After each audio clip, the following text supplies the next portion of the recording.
Hello guys, welcome back to our channel. कोई ये नहीं कह सकता कि कोटा का ऐतिहासिक बृजराज भवन पैलेस एक प्रेतवादिक स्थान है, लेकिन ये है पुराने समय के आकर्षण से भरपूर। ये 180 से अधिक वर्षों पुरानी संपत्ति चंबल नदी के किनारे स्थित है। यहाँ सुंदर बैठक और ड्राइंग रूम, शाही सजावट, खूबसूरत लॉन और छत के बगीचे, चहचहाते पक्षी, अच्छा मौसम और खासकर शाही परिवार द्वारा बनाए गए स्थानीय व्यंजनों का स्वाद मिलता है। ये बृजराज भवन पैलेस है जिसने ब्रिटिश और भारत के प्रतिष्ठित लोगों को अपनी ओर आकर्षित किया है। इसे मूल रूप से 1830 में ब्रिटिश अधिकारियों ने निवास के रूप में बनाया गया था और इसके शुरू होने के लगभग 60 साल बाद इसे राज्य अतिथि गृह घोषित किया गया। महल का दौरा करने वाली आधुनिक वीवीआईपी में से एक है श्रीमती इंदिरा गांधी, जो पूर्व प्रधानमंत्री थी। इसके भव्य स्वरूप के बावजूद कोटा का बृजराज भवन पैलेस प्रेतवादिक माना जाता है। दशकों बीत गए हैं, लेकिन महल में एक चीज जो अब भी नहीं बदली है, वो है 1857 में मारे गए एक ब्रिटिश अधिकारी की आत्मा की उपस्थिति। इसी कारण बृजराज भवन अपनी रहस्यमयी प्रकृति के लिए प्रसिद्ध है। फिर भी ये छुट्टियों के लिए एक शानदार जगह है। आइए इसके इतिहास पर नजर डालते हैं। ब्रिटिश शासन के दौरान बृजराज भवन का उपयोग ब्रिटिश अधिकारियों और उसके परिवार द्वारा निजी निवास के रूप में किया जाता था।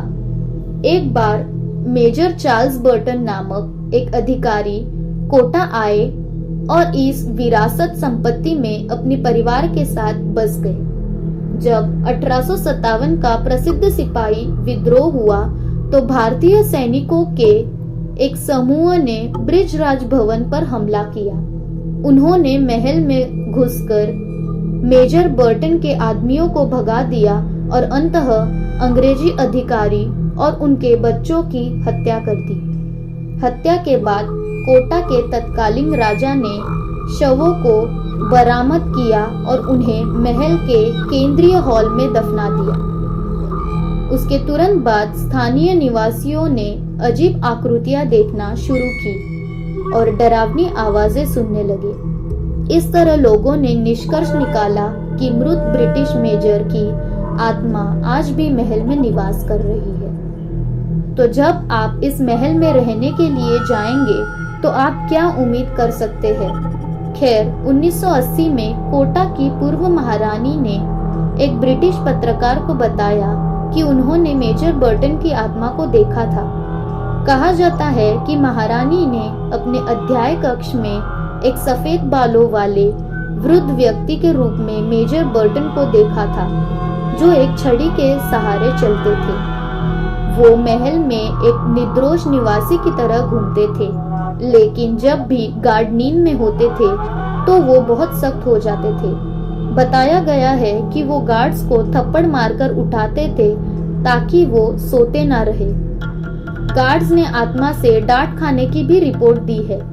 कुछ लोगों ने महल के केंद्रीय हॉल या अन्य कुछ विशेष स्थानों पर असहज महसूस किया है।